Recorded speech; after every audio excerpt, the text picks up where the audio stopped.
Hello guys, welcome back to my channel Lekha Priya's multipurpose channel. ಇವತ್ತು ಒಂದು casual talk.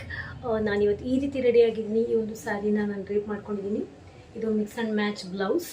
ಈ ಸ್ಯಾರಿಗೆ ನಾನು ಬ್ಲೌಸ್ ಸ್ಟಿಚ್ ಮಾಡಿಸಿಲ್ಲ. ಸೊ ಅಂಡರ್ 1200 ಸ್ಯಾರಿ ಲೆವೆಲ್ಗೆ ನಾನು ಬ್ಲೌಸ್ ಯೂಶಲಿ ಸ್ಟಿಚ್ ಮಾಡಿಸಲ್ಲ, ಕಡಿಮೆ ರೇಟಿನ ಸ್ಯಾರೀಸ್ ಅಂತ. ಸೊ ಇದನ್ನೇ ಮಿಕ್ಸ್ ಆ್ಯಂಡ್ ಮ್ಯಾಚ್ ಮಾಡ್ಕೊಂಡಿದ್ದೀನಿ. ಚೆನ್ನಾಗಿ ಕಾಣ್ತಾ ಇದೆ, ಮ್ಯಾಚ್ ಆಗ್ತಾ ಇದೆ. ಆ್ಯಂಡ್ ಈ ಸ್ಯಾರಿ ಮೇಲೆ ಈ ರೀತಿ ನೋಡಿ, ಈ ರೀತಿ ವರ್ಕ್ ಇದೆ. ಟೆಂಪಲ್ಗೆ ಹೋಗೋದಿತ್ತು ಆ್ಯಂಡ್ ಯಾವುದೋ ಒಂದು ಚಿಕ್ಕ ಫಂಕ್ಷನ್ಗೆ ಅಟೆಂಡ್ ಆಗೋದಿತ್ತು. ಸೊ ಎರಡನ್ನೂ ಮುಗಿಸ್ಕೊಂಡು ಇದಕ್ಕೆ ತಾನೇ ಬಂದಿದ್ದೀವಿ. ಅದನ್ನೆಲ್ಲ ನಾನು ನಿಮಗೆ ವೀಡಿಯೋ ಮಾಡ್ಕೊಂಡು ತೋರ್ಸೋಕ್ಕೆ ನಾನು ಹೋಗಲಿಲ್ಲ, ಬೇಡ ಅಂತ ಅನ್ನಿಸ್ತು. ಯಾಕಂದರೆ ವ್ಲಾಗ್ಸ್ ಏನು ನಾನು ಆ ರೀತಿಯ ವ್ಲಾಗ್ಸೆಲ್ಲ ನಿಮ್ಮ ಜೊತೆ ಶೇರ್ ಮಾಡ್ಕೊಳ್ಳಲ್ಲ. ಸೊ ಇವತ್ತು ಒಂದು ಕ್ಯಾಶುವಲ್ ಟಾಕ್ ಏನು ಅಂತಂದರೆ, ಕುಟುಂಬಗಳಲ್ಲಿ ಸಾಮರಸ್ಯದ ಬಗ್ಗೆ ಮಾತಾಡ್ತಾ ಇದ್ದೀನಿ. ಫಸ್ಟ್ ಆಫ್ ಆಲ್, ಒಂದು ಕುಟುಂಬ ಸ್ಟಾರ್ಟ್ ಆಗೋದು ಹಸ್ಬೆಂಡ್ ಆ್ಯಂಡ್ ವೈಫ್ ಅಲ್ವಾ. ಹಸ್ಬೆಂಡ್ ಆ್ಯಂಡ್ ವೈಫಿಂದ ಅವರಿಂದ ಕುಟುಂಬ ಸಾಗ್ತಾ ಹೋಗುತ್ತೆ, ಬೆಳೀತಾ ಹೋಗುತ್ತೆ. ಹಸ್ಬೆಂಡ್ ಆ್ಯಂಡ್ ವೈಫ್ ಯಾವ ರೀತಿ ಇರಬೇಕು ಅಂದರೆ, ಸಾಮರಸ್ಯವಾಗಿ ಕೂಡಿರಬೇಕು ಅವರ ಜೀವನ. ಎಸ್, ಗಂಡ ಹೆಂಡತಿಯರ ಮಧ್ಯೆ ಒಂದು ಮಿಸ್ಅಂಡರ್ಸ್ಟ್ಯಾಂಡಿಂಗ್, ಮಿಸ್ಕನ್ಸೆಪ್ಷನ್ ಇದ್ದೇ ಇರುತ್ತೆ. ಅದನ್ನು ನಾವು ಸಾರ್ಟ್ ಔಟ್ ಮಾಡ್ಕೋಬೇಕು, ಯಾರೇ ಆಗಿರಬಹುದು. ಬಟ್ ಕೆಲವು ಸಲ ಸಾಲ್ವ್ ಆಗದೇ ಇರುವಂಥ ಸಮಸ್ಯೆಗಳು ಯಾವಾಗ ಬರುತ್ತೆ ಅಂದರೆ, ಮೂರನೆಯ ವ್ಯಕ್ತಿ ಆ ಕುಟುಂಬಕ್ಕೆ ಸೇರಿದಾಗ, ಅನೈತಿಕವಾಗಿ ಆ ಅನೈತಿಕವಾಗಿರುವಂಥ ವ್ಯಕ್ತಿ ಆ ಕುಟುಂಬಕ್ಕೆ ಸೇರಿದಾಗ ಕೆಲವು ವಿಚಾರಗಳು ಸಾರ್ಟ್ ಔಟ್ ಮಾಡೋಕ್ಕೆ ಆಗೋದೇ ಇಲ್ಲ. ಬಟ್ ಗಂಡನೇ ಆಗಿರ್ಬೋದು, ಹೆಂಡತಿನೇ ಆಗಿರ್ಬೋದು, ಆ ರೀತಿಯ ಮೂರನೆಯ ವ್ಯಕ್ತಿಯ ಪ್ರವೇಶಕ್ಕೆ ಅವಕಾಶ ಮಾಡಿಕೊಡಬಾರ್ದು ಅನ್ನುವಂಥ ಅನಿಸಿಕೆ ನನ್ನದು. ಯಾಕಂದರೆ ಗಂಡ ಹೆಂಡತಿ ಒಬ್ರಿಗೊಬ್ಬರು ಪರಸ್ಪರವಾಗಿ ಎಲ್ಲ ಕೂಡ ಹಂಚ್ಕೊಂಡಿರ್ತೀವಿ. ಯಾವುದಕ್ಕೂ ಇನ್ನಕ್ಕೂ ಕಡಿಮೆ ಇರಲ್ಲ. ಅಂಡರ್ಸ್ಟ್ಯಾಂಡಿಂಗ್ಸ್ ಆಗಿರ್ಬೋದು, ಫಿಸಿಕಲಿ, ಮೆಂಟಲಿ, ಎಕನಾಮಿಕಲಿ ಎಲ್ಲದನ್ನು ನಾವು ಶೇರ್ ಮಾಡ್ಕೊಂಡಿರ್ತೀವಿ. ಯೂಶಲಿ ಪ್ರಪಂಚದ ಎಲ್ಲ ಗಂಡ ಹೆಂಡತಿಯರ ಬಗ್ಗೆ ಮಾತಾಡ್ತಿದ್ದೀನಿ, ಅದರಲ್ಲೂ ನಮ್ಮ ಈ ಭಾರತೀಯ ಒಂದು ಸಂಸ್ಕೃತಿ ಪ್ರಕಾರ. ಈ ರೀತಿ ಇದ್ದಾಗ ಇನ್ನೂ ಜಾಸ್ತಿ ಬೇಕು ಅಂತ ಅಂದಾಗ, ಹೊರಗಡೆ ಆಚೆಯಿಂದ ಏನು ಸಿಗುತ್ತೆ ಅಂತ ಅಂದಾಗ ಸಂಸಾರ ಸುಖಮಯವಾಗಿ ಸಾಗೋದಿಲ್ಲ. ಮಿಸ್ಅಂಡರ್ಸ್ಟ್ಯಾಂಡಿಂಗ್ಸ್, ಜಗಳ, ವಾದ ವಿವಾದ, ವಾತಾವರಣ ಕೆಟ್ಟು ಹೋಗುತ್ತೆ. ಮಕ್ಕಳ ಮನಸ್ಸಿನ ಮೇಲೆ ಪರಿಣಾಮ ಬೀರುತ್ತೆ. ಇನ್ನು ಜಾಯಿಂಟ್ ಫ್ಯಾಮಿಲಿ ಇದ್ರಂತೂ ಕುಟುಂಬದ ಹಿರಿಯರು ಇರ್ತಾರೆ, ನಮಗಿಂತಲೂ ಚಿಕ್ಕವರು ಇರ್ತಾರೆ, ಮೈದ್ನಂತರು, ನಾದಿನಿಯರು, ಅತ್ತೆ ಮಾವ, ವಾರ್ಗಿತ್ತಿಯರು ಎಲ್ಲರೂ ಇರ್ತಾರೆ. ಇಂಥವ್ರ ಮಧ್ಯೆ ನಮ್ಮಗಳ ಒಂದು ಸಮಸ್ಯೆ ಆಚೆ ಬಿದ್ದಾಗ ನಿಜವಾಗಿಯೂ ಅದು ಬ್ಯಾಡ್ ಎಫೆಕ್ಟ್ ಆಗೋದು ಸಂಸಾರದ ಮೇಲೆ. ಹಾಗೂ ನಮ್ಮ ಮಕ್ಕಳು ನಮಗಿಂತ ಚಿಕ್ಕವರೇ, ನಮ್ಮ ಮೈದ್ನಂದರಾಗಿರ್ಬೋದು, ತಮ್ಮ ಅಣ್ಣ ತಂಗಿ, ತಮ್ಮ ಯಾವ what ever they may be, ನಮಗಿಂತ ಚಿಕ್ಕವರು, ನಮ್ಮ ಪ್ರತಿಬಿಂಬ ಅವರು ನಮ್ಮನ್ನು ಫಾಲೋ ಮಾಡ್ತಾ ಇರ್ತಾರೆ. ಮಕ್ಕಳಷ್ಟೇ ಅಲ್ಲ, ನಮಗಿಂತ ಚಿಕ್ಕವರು ನಮ್ಮ ಫ್ಯಾಮಿಲಿ ಇದ್ದಾಗ ನಮ್ಮ ಪ್ರತಿಬಿಂಬ, ನಾವು ಕನ್ನಡಿಗೆ ಏನು ನಮ್ಮ ಪ್ರತಿಬಿಂಬ ಕಾಣುತ್ತಲ್ಲ, ಅದನ್ನ ಅವ್ರು ಫಾಲೋ ಮಾಡುವಂಥ ಚಾನ್ಸಸ್ ಆಲ್ಮೋಸ್ಟ್ 100ಗೆ 100% ಇದ್ದೇ ಇರುತ್ತೆ. ಸೊ ನಮ್ಮ ಬಿಹೇವಿಯರ್ ತುಂಬ ಚೆನ್ನಾಗಿರಬೇಕು. ಒಂದು ವೇಳೆ ಆ ರೀತಿ ಏನಾದರೂ ಸಮಸ್ಯೆಗಳು ಬಂದಾಗ ನಮ್ಮಲ್ಲೇ ನಾವು ಸಾರ್ಟ್ ಔಟ್ ಮಾಡ್ಕೊಳ್ಳೋಕ್ಕೆ ಪ್ರಯತ್ನ ಪಡಬೇಕು. ಆಚೆ ಕಡೆ ಆ ವಿಚಾರ ಹೋಗಬಾರ್ದು, 4 ಗೋಡೆ ಮಧ್ಯೆನೇ ಮುಗಿದು ಬಿಡಬೇಕು. ಗಂಡ ಹೆಂಡತಿಯ ಒಂದು ಜಗಳ ಉಂಡು ಮಲಗುವ ತನಕ ಅಂತ ಅನ್ನುವಂಥ ಗಾದೆನೇ ಇದೆ. ಬಟ್ ಈ ರೀತಿ ಅನೈತಿಕವಾಗಿ ಮೂರನೆಯ ವ್ಯಕ್ತಿಯ ಪ್ರವೇಶ ಆದಾಗ ಉಂಡು ಮಲಗುವ ತನಕ ಅಲ್ಲ, ಆ ಒಂದು ಜಗಳ ಪ್ರತಿದಿನ ಶಾಶ್ವತವಾಗಿ ಇದ್ದೋಗ್ಬಿಡುತ್ತೆ. ಆಗ ಅವ್ರ ಸಾಂಸಾರಿಕ ಜೀವನ, ಭವಿಷ್ಯ, ಮಕ್ಕಳ ಭವಿಷ್ಯ, ಸಾಂಸಾರಿಕ ಒಂದು ಕುಟುಂಬದ ಒಂದು ಭವಿಷ್ಯ ಯಾವುದು ಚೆನ್ನಾಗಿರೋಕ್ಕೆ ಸಾಧ್ಯನೇ ಇಲ್ಲ. ಒಂದು ವೇಳೆ ಆ ರೀತಿಯ ಒಂದು ಕೆಟ್ಟ ಅನೈತಿಕವಾಗಿರುವಂಥ ಸಂಬಂಧಗಳು ಒಂದು ವೇಳೆ ನಿಮ್ಮ ಕುಟುಂಬದಲ್ಲಿ, ನಿಮ್ಮ ಮನಸ್ಸಿನಲ್ಲಿ, ನಿಮ್ಮ ಬದುಕಿನಲ್ಲಿ ಏನಾದರೂ ಇದ್ದರೆ ಈಗಲೇ ಅದನ್ನ ಕಟ್ಔಟ್ ಮಾಡ್ಕೊಂಬಿಡಿ. ಬೇಡ, ಅಂಥ ಜೀವನ ಬೇಕಾಗಿಲ್ಲ. ಅನಿವಾರ್ಯತೆ ಅನ್ನೋದು ಯಾರಿಗೂ ಇರಲ್ಲ. ಎಲ್ಲ ಸಮಸ್ಯೆಗಳಿಗೂ ಪರಿಹಾರ ಇದ್ದೇ ಇರುತ್ತೆ. ಆ ಮೂರನೇ ವ್ಯಕ್ತಿಕರಿಂದ ಫಿಸಿಕಲಿ ಆಗಿರ್ಬೋದು, ದುಡ್ಡಿನ ಬಗ್ಗೆ ಆಗಿರ್ಬೋದು, ಅಥವಾ ವ್ಯವಹಾರದಲ್ಲಿ ಆಗಿರ್ಬೋದು, ಯಾವುದೋ ಒಂದು ರೀತಿಯಿಂದ ಹತ್ತಿರ ಆಗಿರ್ತಾರೆ, ಗಂಡೇ ಆಗಲಿ ಹೆಣ್ಣೆ ಆಗಲಿ. ಬಟ್ ಅದು ಯಾವುದು ಶಾಶ್ವತ ಅಲ್ಲ.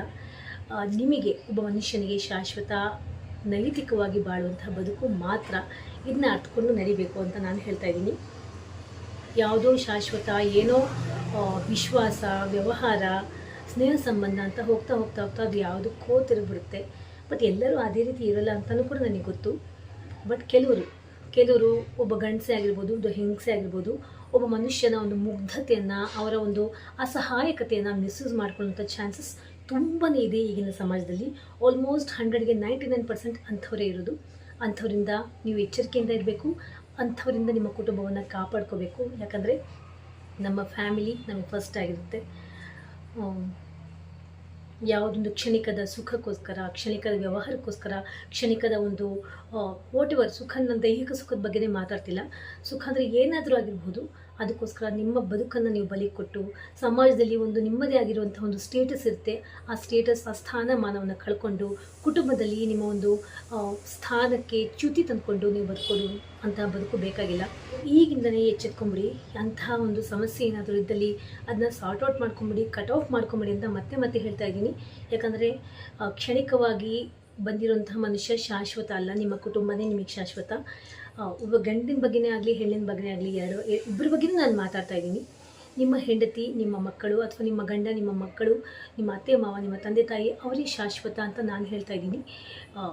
ಯಾವುದೋ ಒಂದು ಆಮಿಷಕ್ಕೋಸ್ಕರ ನೀವು ಒಳಗಾಗಿ ನಿಮ್ಮ ಕುಟುಂಬವನ್ನು, ನಿಮ್ಮ ಸಂಸಾರವನ್ನು ನೀವು ನಾಶ ಮಾಡ್ಕೋಬೇಡಿ, ನೆಮ್ಮದಿನ ಕಳ್ಕೊಬೇಡಿ ಅಂತ ಹೇಳ್ತಾ ಇದ್ದೀನಿ. ಯಾಕಂದರೆ ಕೆಲವು ವಿಚಾರಗಳು ಎಷ್ಟು ಮಟ್ಟಿಗೆ ಒಂದು ತಾರಕಕ್ಕೆ ಹೋಗ್ಬಿಡುತ್ತೆ ಅಂದರೆ, ನಾವು ನ್ಯೂಸ್ಗಳೆಲ್ಲ ನೋಡ್ತಾ ಇದ್ದೀವಿ.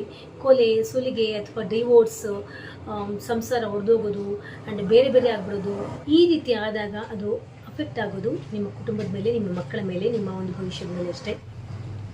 ಯಾಕಂದರೆ ಫ್ರೆಂಡ್ಸ್, ಒಂದು ಹೆಣ್ಣೆ ಆಗಲಿ ಒಂದು ಗಂಡೆ ಆಗಲಿ ಏನು ಬೇಕಾದರೂ ಸೇರಿಸ್ಕೊಳ್ತಾನೆ. ಬಟ್ ಅವರ ಸಂಸಾರದಲ್ಲಿ ಅನೈತಿಕವಾಗಿ ಮೂರನೆಯ ವ್ಯಕ್ತಿಯ ಪ್ರವೇಶಕ್ಕೆ ಯಾರೂ ಸಹಿಸ್ಕೊಳ್ಳೋದಿಲ್ಲ. ಅದನ್ನ ಯಾರು ಕೂಡ ಮಾಡ್ಕೋಬಾರ್ದು. ನೀವು ಅಂದ್ಕೊತಿರ್ಬೋದು, ಎಷ್ಟೆಲ್ಲ ಮಾಡಿದೆ ನನ್ನ ಹೆಂಡತಿಗೆ ಅಥವಾ ನನ್ನ ಗಂಡನಿಗೆ, ನಾನು ಎಷ್ಟೆಲ್ಲ ಮಾಡಿದೆ, ಏನೆಲ್ಲ ಡೆಡಿಕೇಟ್ ಮಾಡಿದೆ, ಅವರಿಗೋಸ್ಕರ ನಾನು ಎಷ್ಟೆಲ್ಲ ತ್ಯಾಗ ಮಾಡಿದೆ ಅಂತ ನೀವು ಯೋಚನೆ ಮಾಡ್ತಾ ಇರ್ಬೋದು. ಅಥವಾ ನಿಮ್ಮ ಮನಸ್ಸಲ್ಲಿ ವಾಟ್ ಎವರ್ ನೀವು ಏನೇ ಮಾಡಿದ್ರು, ಏನೇ ತ್ಯಾಗ ಮಾಡಿದ್ರು, ಎಷ್ಟೇ ಸ್ಯಾಕ್ರಿಫೈಸ್ ಮಾಡಿದ್ರು, ಎಷ್ಟೇ ದುಡಿದ್ರು, ದಟ್ ಮೀನ್ಸ್ ದುಡಿಮೆ ಮಾಡಿ ಕೊಟ್ಟಿದ್ರು ಕೂಡ ನಿಮ್ಮ ಒಂದು ಕೆಟ್ಟ ಒಂದು ಆಲೋಚನೆ, ಕೆಟ್ಟ ಒಂದು ನಿರ್ಧಾರ, ಅನೈತಿಕವಾದಂತಹ ಕೆಟ್ಟ ನಿರ್ಧಾರಗಳು ಕಂಡು ಬಂದಲ್ಲಿ, ಅದು ಹೊರಗಡೆ ಏನೋ ಲೀಕ್ ಆದಲ್ಲಿ, ನೀವು ಏನೇ ಮಾಡಿದ್ರು ಅದಕ್ಕೆ ಯಾವುದಕ್ಕೂ ಬೆಲೆ ಇಲ್ಲ. ಹೊಳೆಯಲ್ಲಿ ಅಥವಾ ಸಮುದ್ರದಲ್ಲಿ ಹುಣಸೆ ಹುಳಿ ಹಿಂಡಿದ ಹಾಗೆ ಅನ್ನೋವಂಥ ಒಂದು ಮಾತಿದೆಯಲ್ಲ, ಆ ರೀತಿ ಆಗಿಬಿಡುತ್ತೆ. ನೀವೇನು ಮಾಡದಿರೋ ಚಿಂತೆ ಇಲ್ಲ. ಒಂದು ವೇಳೆ ನಿಮಗೆ ದುಡಿಮೆ ಇಲ್ವಾ, ಅದಕ್ಕೂ ಒಂದು ಹೆಣ್ಣೆ ಆಗಲಿ ಒಂದು ಗಂಡೆ ಆಗಲಿ ಸಂಸಾರನ ಇದ್ದಿದ್ರಲ್ಲಿ ಹೇಗೋ ತೂಗಿಸ್ಕೊಂಡು ಹೋಗ್ಬಿಡ್ತಾರೆ. ಬಟ್ ಅನೈತಿಕವಾಗಿರುವಂಥ ಬದುಕನ್ನು ಬದುಕಿದರೆ ನೀವು ಕೋಟ್ಯಾಧೀಶ್ವರರಾಗಿದ್ದರೂ ಕೂಡ ನಿಮ್ಮ ಕೋಟಿ ದುಡಿಮೆಗೆ ಬೆಲೆ ಇಲ್ಲ. ನಿಮ್ಮ ದುಡಿಮೆ, ನಿಮ್ಮ ದುಡ್ಡು, ನಿಮ್ಮ ಬಂಗಾರ, ನಿಮ್ಮ ಆಸ್ತಿ, ನೀವು ₹1 ತರಲಿ ಅಥವಾ ನೀವು 100 ರೂಪಾಯಿ ತೊಗೊಂಬಂದು ನೀವು 100 ಕೋಟಿ ತೊಗೊಂಬಂದ್ರೂ ಆ ದುಡ್ಡಿಗೆ ಬೆಲೆ ಇಲ್ಲ. ಅದರ ಅವಶ್ಯಕತೆಯೇ ಇಲ್ಲ. ಓಕೆನಾ? ಸೊ ಆದಷ್ಟು ದುಡಿಮೆ ₹1 ಆಗಿರಲಿ ಅಥವಾ ಕೋಟಿ ರೂಪಾಯಿನೇ ಆಗಿರಲಿ, ವ್ಯಕ್ತಿತ್ವ ಮುಖ್ಯ. ಒಬ್ಬ ಮದುವೆ ಆಗಿರುವಂತಹ ಹೆಣ್ಣಿಗೆ ಆಗಲಿ ಗಂಡಿಗೆ ಆಗಲಿ ಅಂಥವ್ರ ಮೇಲೆ ಕಣ್ಣು ಹಾಕಿ ಅಂಥವ್ರನ್ನ ಬುಟ್ಟಿಗೆ ಹಾಕೊಳ್ಳುವಂತಹ ನೀಚ ಜನದಿಂದ ನಿಮ್ಮನ್ನು ನೀವು ಕಾಪಾಡ್ಕೊಳ್ಳಿ. ಹೌದು, ಐ ಎಕ್ಸೆಪ್ಟ್, ಬೆಲ್ಲದಂತಹ ಮಾತುಗಳನ್ನ ಮಾತಾಡ್ತಾರೆ. ನೀವೆಲ್ಲದೆ ಬೇರೆ ಯಾರೂ ಇಲ್ಲ ಅನ್ನುವಂಥ ಬೆಲ್ಲದಂತಹ ಮಾತುಗಳು, ನಯಸ್ಸು ಮಾಡುವಂಥದ್ದು, ಆಮಿಷ, ಏನಾದರೂ ಒಂದು ಆಮಿಷ ಒಡ್ಡೋದು ಅಂಥ ಮಾತುಗಳನ್ನು ಮಾಡಿ, ಅಂಥ ಆಮಿಷಗಳನ್ನು ಕೊಡಿಸಿ ಒಳಗೆ ಹಾಕ್ಕೊಂಡ್ಬಿಡ್ತಾರೆ.